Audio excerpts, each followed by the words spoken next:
नौकरी करता हूं और मेरा सौभाग्य है कि आपने मुझे इस गुठा के अंदर ही मुझे पोस्टिंग दिलाई।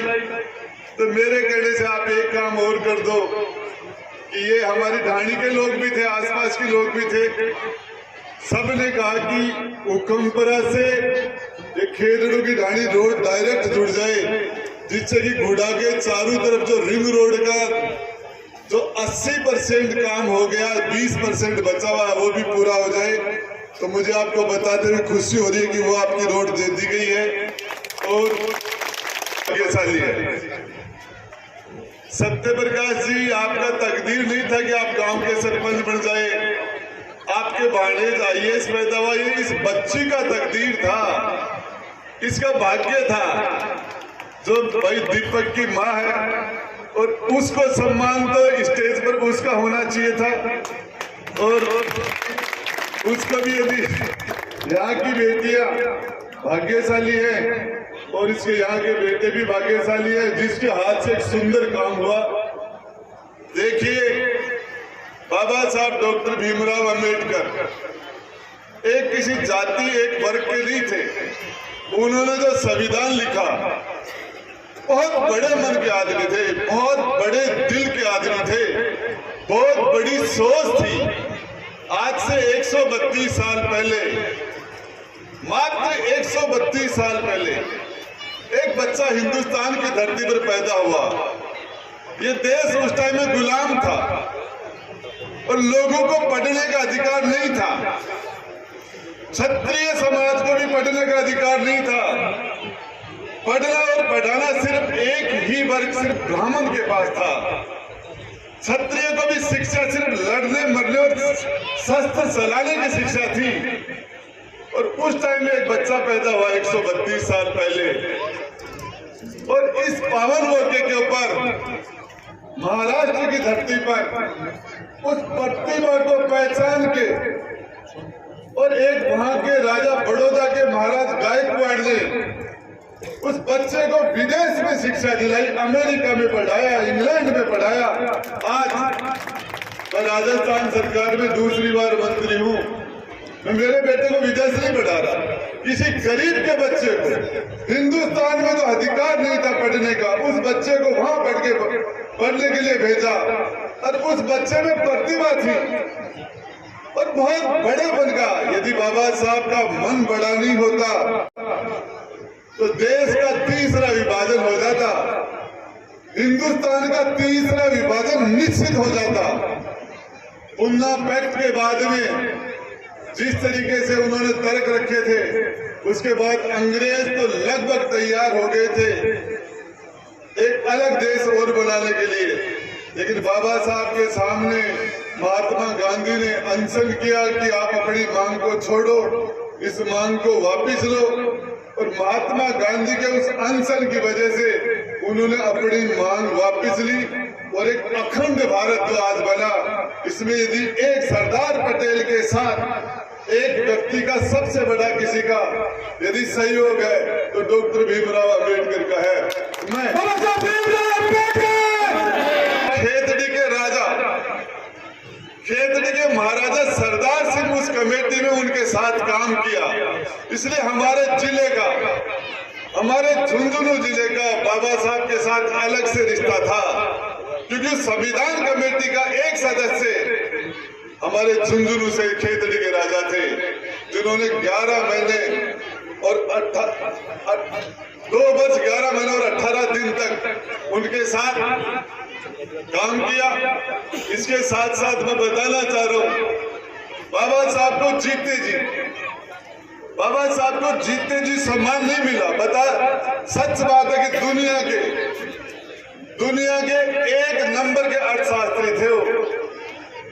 डॉक्टर BR अम्बेडकर हिंदुस्तान के माने हुए, दुनिया के माने हुए अर्थशास्त्री थे।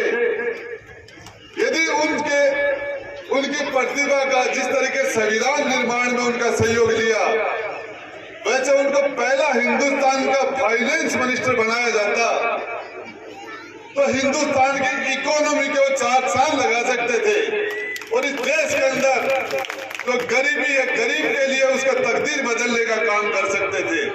देखिए, ये संविधान, चाहे हम घर चलाएं, चाहे परिवार चलाएं, चाहे देश चलाएं, चाहे गांव चलाएं, उसको नियमों से चलाया जाता है।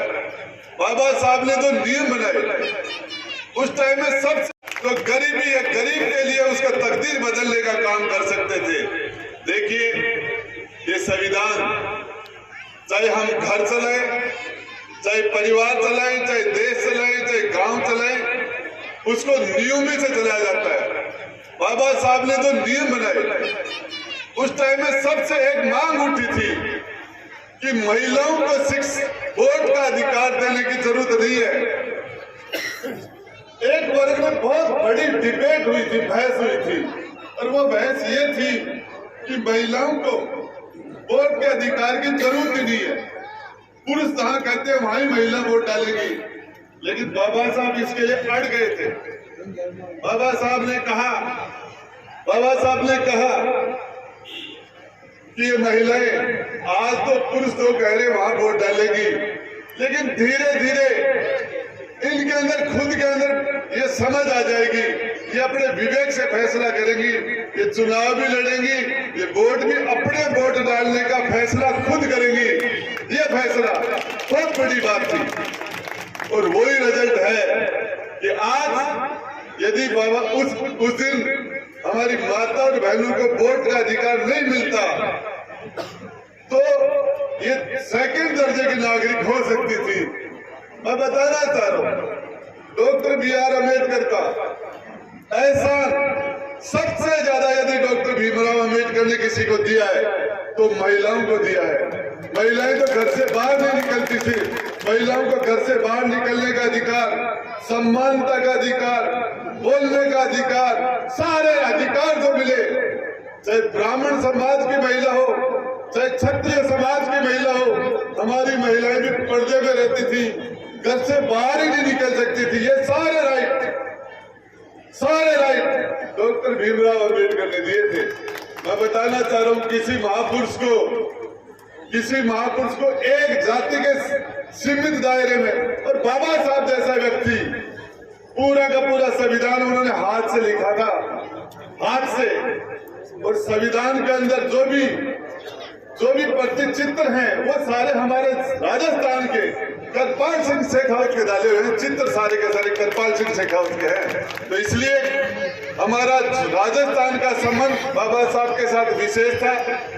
और सबसे बड़ी बात यह थी, उनका जीवन कितने भी कांटू भरा रहा हो, उनके रास्ते में कितने भी कांटे हो, लेकिन बाबा साहब ने अपनी कलम के अंदर कहीं भी यहाँ घूमता था तो मात्र उदयपुर वाटी में 15 या 16 उप स्वास्थ्य केंद्र थे। आज तक 60 वर्ष का डेवलपमेंट था, 15-16 उप स्वास्थ्य केंद्र, और मैंने आपके आशीर्वाद से सेंचुरी ठोक दी, सेंचुरी।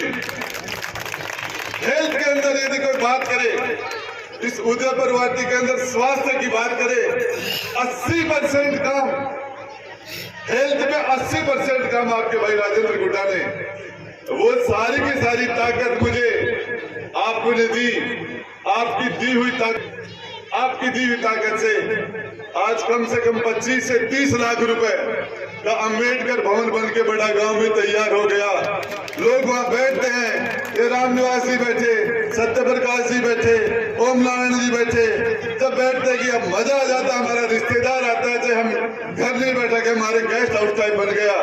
ठीक इसी तरीके से मेरे गुड़ा का सरपंच भीमाराम बैठा यहाँ, 25 लाख रुपए से आज वहाँ एक अम्बेडकर भवन बना के मैंने विधायक कोटे से 25 लाख रुपए देके, इसके साथ साथ हमारे पालीवाल जी बैठे, आज आपके उदयपुर वाटी के अंदर 20 लाख रुपए से एक जन उपयोगी भवन रामदेव जी, बाबा रामदेव के मंदिर में बना के हमने वहां के लोगों को सुविधा देने का काम किया। यही काम मैं बड़ा गांव में कर रहा हूँ, आपके पार्क में ले लो, हर जगह सबसे ज्यादा ध्यान एक माँ का धर्म होता है कि जो सबसे कमजोर बेटा उसका सबसे ज्यादा लाड प्यार किया जाए, ये माँ का धर्म है। कुर्सी पर बैठने वाले की भी जिम्मेदारी बनती है, सबसे बैकवर्ड कमजोर हो उस पर सबसे ज्यादा ध्यान दो। और मैंने इस राज धर्म का 100% पालन किया है। मेरे बजट का जितने भी लोग आज यहाँ बैठे हैं, मैंने पूरी ताकत के साथ, जो आदमी यहाँ से 500 किलोमीटर दूर बैठे थे, आज हमारे दीपक जो डॉक्टर आज IAS बन गया, सत्य प्रकाश जी मेरे पास आए, बोले बच्चा तैयारी कर रहा है, डिस्टर्ब हो रहा है, राजेंद्र गुड्डा आपके सहयोग की जरूरत है। उसके दिमाग में टेंशन है कि उसकी पोस्टिंग ऐसी जगह होगी वहां नहीं जा सकता। मैंने कहा उस बच्चे को तैयारी करने दो, उसको पूरी मन लगा के जो आप जहां अंगुली टेकोगे वहां मैं पोस्टिंग कराऊंगा। मैंने वहां उसकी पोस्टिंग कराई। अभी हमारे गुडा का ये EO हेमंत सैनी बैठा है, हेमंत सैनी, वो कह रहा था मैं दिल्ली तैयारी करूंगा, तो उसने मैंने राजस्थान हाउस के अंदर कंपाउंडर था, अब RS बन गया।